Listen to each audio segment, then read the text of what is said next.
Kenapa masih banyak orang mengatakan bahwa wanita itu pembawa sial dan selalu menjadi objek kriminalisasi dan pelakunya orang Islam?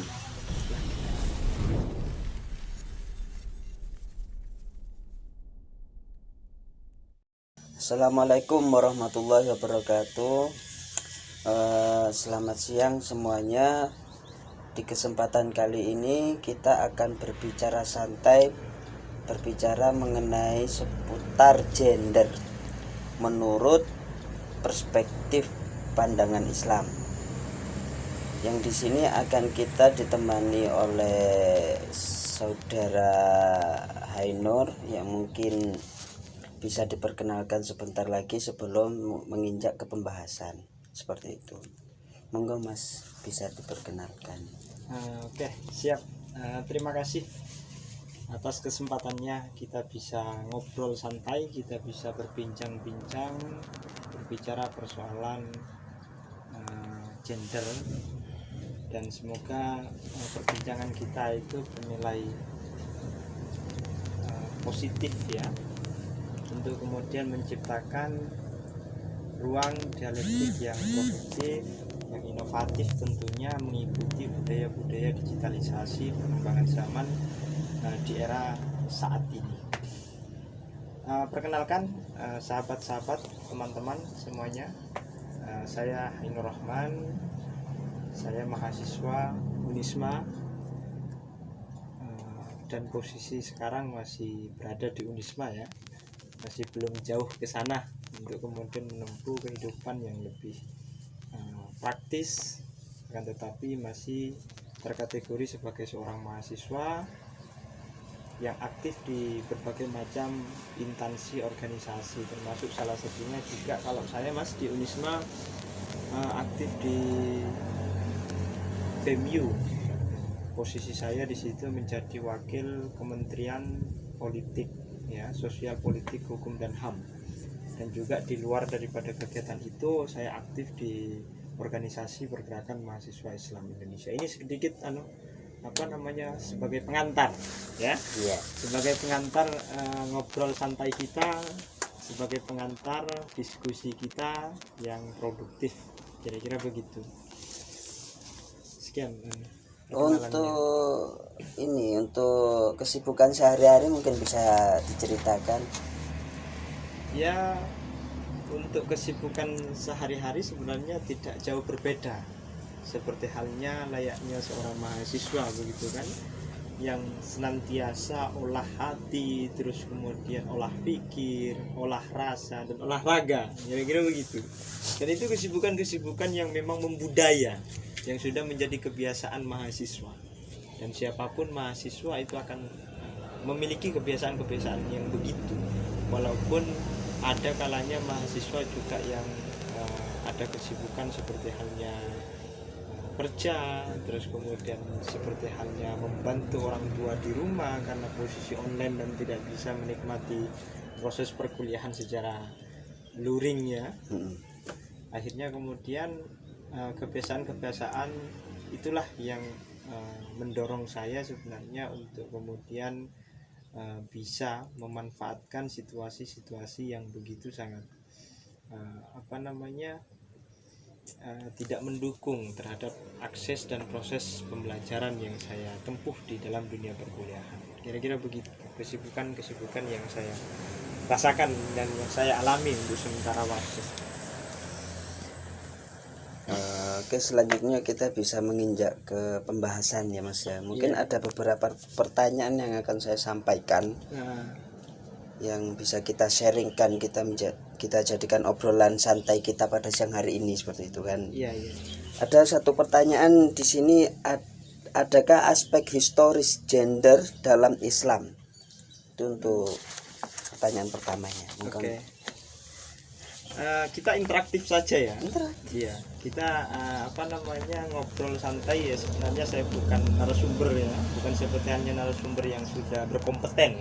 Tapi di sini saya memposisikan diri sebagai orang yang belajar, orang yang berdialektik untuk kemudian mencari hakikat kebenaran daripada ilmu pengetahuan. Baik, saya sedikit punya pandangan dan sedikit punya jawaban dari aspek historis ya. Adakah aspek historis daripada gender dalam pandangan Islam? Tentu ada. Dulu ada dua peradaban dan dua agama yang terbesar. Lalu kemudian sejarah pun menulis dua peradaban yang besar dan dua agama yang besar yang dikenal dengan peradaban Yunani dan peradaban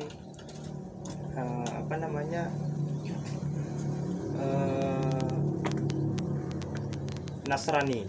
Ya, ada dua peradaban dan ada dua pula agama. Di situ ada agama Yahudi dan ada agama Nasrani itu sendiri.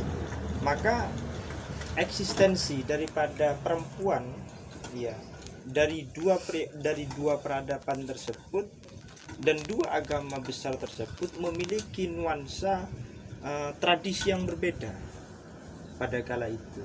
Maka kalau di Yunani, masyarakat yang terkenal dengan keagungan filsafatnya ya tidak menjadikan hak dan kewajiban perempuan, akan tetapi bagi elit penguasa, bagi elit yang memiliki otoritas kekuasaan, justru mendiskriminasi atau mendiskreditkan, bahkan mensubordinasi daripada seorang perempuan itu sendiri. Dan dikenal pada waktu itu bahwa perempuan itu dikurung di dalam kerajaan ya, di dalam istana, katakanlah begitu. Lalu kemudian juga nasib perempuan itu sangat begitu miris ya. Ya, miris ya, menyedihkan. Kira-kira begitu, menyedihkan, sangat begitu menyedihkan. Dan juga perempuan pada peradaban masyarakat Yunani itu diperjualbelikan di pasar. Sampai segitunya.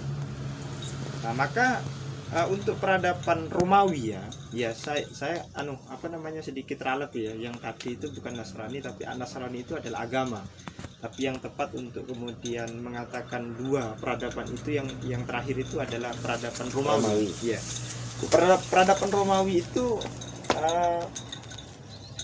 justru sudah agak bergeser untuk kemudian mengangkat harkat martabat daripada seorang perempuan. Di situ sudah diangkat, di situ sudah dimuliakan. Karena posisi perempuan pada peradaban Romawi adalah menempatkan posisinya sebagai tanggung jawab seorang ayah atau orang tua selagi dia masih belum berkeluarga atau selagi dia masih belum menikah. Akan tetapi ketika dia sudah menikah, ketika dia sudah berkeluarga, maka dia beralih tanggung jawab yang awalnya seorang ayah, maka beralih tanggung jawabnya itu kepada seorang suami. Nah, itu aspek historis. Dan kita juga mengenal sejarah kelam ya, zaman jahiliyah yang kita kenal dalam peradaban Islam begitu kan, sebelum Rasulullah itu diutus, sebelum Rasulullah itu dilahirkan ke muka bumi sebagai rahmatan lil alamin begitu kan, yang membawa visi misi innama bu'istu li utammima makarimal akhlak begitu ya, untuk memperbaiki akhlak, di mana kemudian peradaban jahiliyah pada waktu itu juga malah sangat begitu tradis kepada seorang perempuan. Bahkan ketika dikatakan begitu ya di dalam buku-buku sejarah itu, ketika anak yang baru lahir dan ternyata dia adalah seorang perempuan, maka dia dibunuh hidup-hidup dan dikubur hidup-hidup, kadangkala begitu. Dan itu peradaban yang begitu sangat miris bagi seorang perempuan dan sangat begitu mendiskreditkan seorang perempuan. Dan juga pada waktu itu ketika perempuan ya mengalami menstruasi ya, wah itu malah dianggap bahwa mengotori. Jadi ibaratnya nilai daripada seorang perempuan kala itu sangat katakanlah munafik begitulah, artinya cukup begitu tidak memiliki nilai sama sekali. Itu sedikit pandangan historis ya daripada Islam memandang gender itu sendiri. Bisa dikatakan bahwa perempuan kala itu aib, ya. Ya. Bisa dikatakan Ya. aib bagi keluarga. Aib keluarga itu, aib bagi keluarga. Oke, sudah Mas. Sudah. Oke, untuk pertanyaan selanjutnya di sini gender dalam pandangan Islam itu seperti apa? Ya. Gender dalam pandangan Islam. Iya. Ya. Jadi gender dalam pandangan Islam yang saya pelajari begitu ya. Islam justru sangat begitu toleran terhadap dua objek daripada gender. Maka kita harus perhatikan terlebih dahulu, kita harus ketahui terlebih dahulu. Objek ketika kita berbicara gender dan subjek ketika kita berbicara gender itu apa saja. Maka objek dan subjek ketika kita berbicara persoalan gender itu yang pertama adalah laki-laki dan perempuan.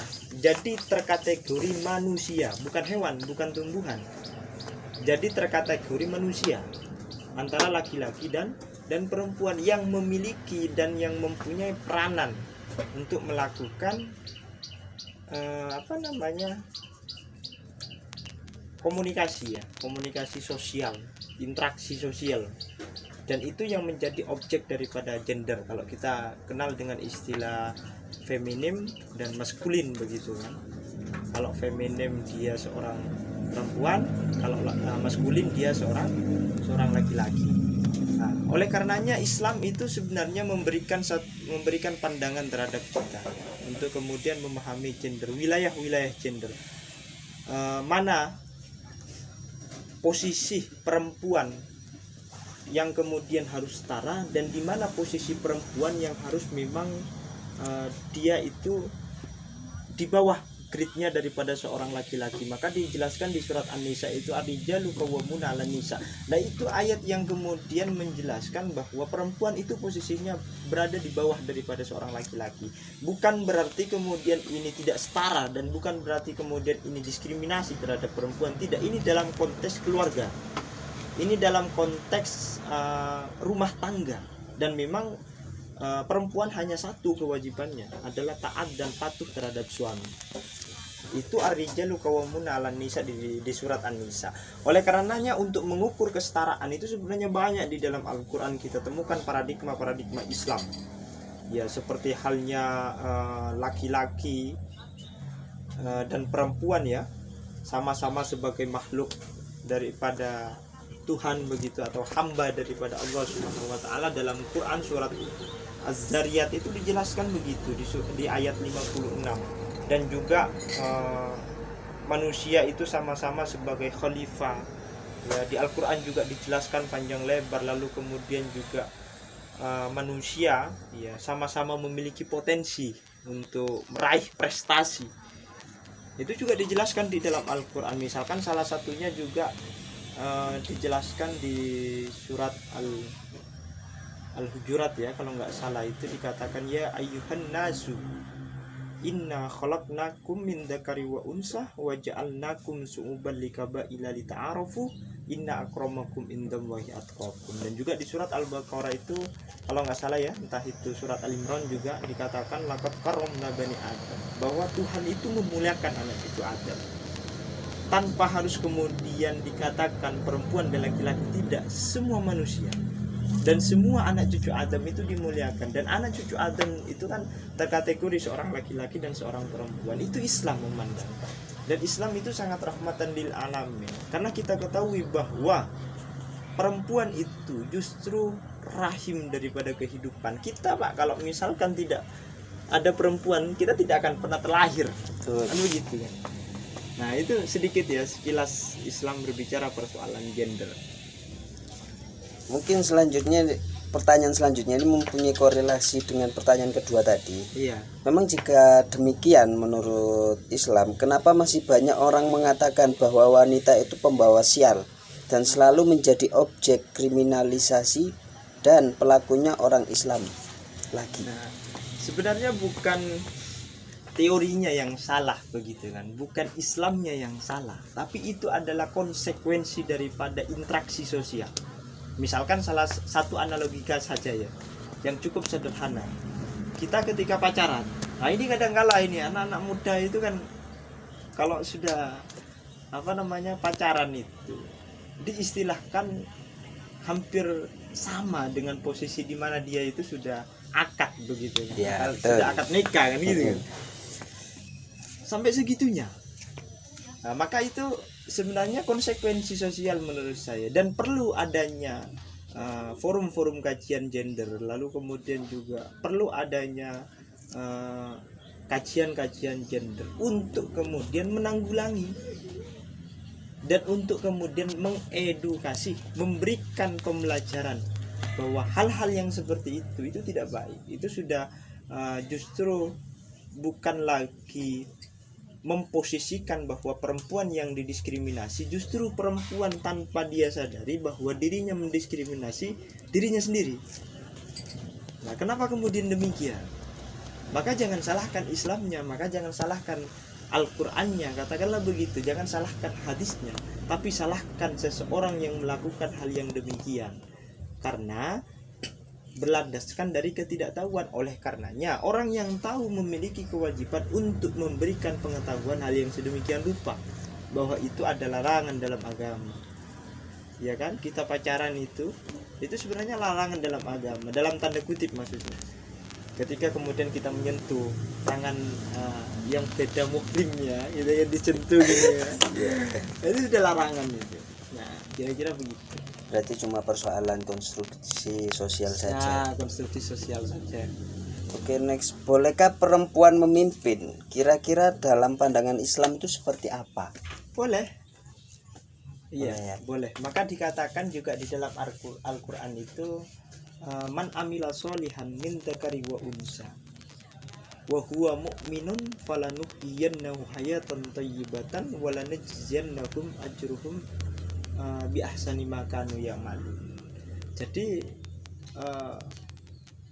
barang siapa yang berbuat soleh di antara laki-laki dan perempuan, jadi tidak ada pengecualian di situ, dalam keadaan beriman, dia akan dibalas sesuai dengan perbuatannya dan akan diberikan kehidupan yang baik oleh Allah Subhanahu wa taala. Maka di situ juga menjadi salah satu kata kunci yang menurut saya. Kenapa kemudian perempuan diperbolehkan untuk menjadi seorang pemimpin? Kita bisa lihat bersama bahwa pemimpin Jawa Timur sekarang itu kan perempuan ya. Kofifa Indra Parawansa. Beliau juga dulu dikenal aktivis perempuan ya, yang tergabung di dalam organisasi pergerakan mahasiswa Islam Indonesia itu. Dan pertama kali ketua Kopri di masanya ya, seperti halnya presiden kita ya, Bu Megawati itu kan juga perempuan. Dan bukan berarti kemudian perempuan juga tidak bisa menjadi ulama atau menjadi seorang sufi. Kita kenal siapa sufi perempuan itu, ya kan? Ada kan sufi perempuan itu? Ada. Ya. Rabi'ah Al-Adawiyah ya. Rabi'ah Al-Adawiyah, aku mencintaimu,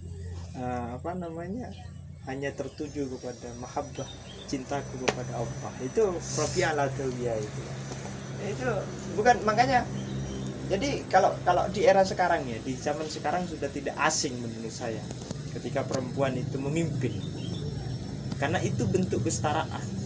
Karena sesuai dengan tadi kita uraikan di awal bahwa kesetaraan itu hanya ada pada posisi keluarga, gitu ya. Ada pada posisi keluarga, dan juga di dalam surat Al-Imran terus An-Nisa bahwa manusia itu secara keseluruhan memiliki potensi meraih prestasi sesuai dengan apa yang dia lakukan, sesuai dengan apa yang dia cita-citakan. Kira-kira begitu menurut saya. Bukan tidak boleh, tapi diperbolehkan. Alangkah lebih baiknya kalau menurut saya laki-laki yang menjadi seorang pemimpin. Oke, terakhir ya. Berikan pesan dan kesan, closing statement pada publik untuk pembahasan kali ini, pembahasan siang kali ini. Oke, baik. Satu kata saja yang ingin saya katakan, atau pesan dan kesan sebagai closing statement awal kita daripada perbincangan kita di siang kali ini begitu ya, bahwa saya ingin mengatakan menanggulangi gender atau mengkaji gender itu adalah tugas kita bersama. Oleh karenanya tugas kita bersama tidak hanya berada pada posisi masyarakat bawah yang sering kali didiskriminasi, tapi berjenjang. Jadi pemerintah juga harus memiliki peran itu, parpol juga harus memiliki peran itu, instansi lembaga pendidikan harus memiliki peran itu. Jadi ini adalah tugas kita bersama menurut saya, dan ini sebagai akhir daripada perbincangan kita begitu. Maka kebersamaan itu adalah pangkal daripada keberhasilan, kira-kira begitu. Sudah. Nah, Mungkin cukup sekian obrolan santai kita di pada siang hari ini. Mungkin kita akan berbincang-bincang ria pada kesempatan yang lain. Akhirul kalam, assalamualaikum warahmatullahi wabarakatuh.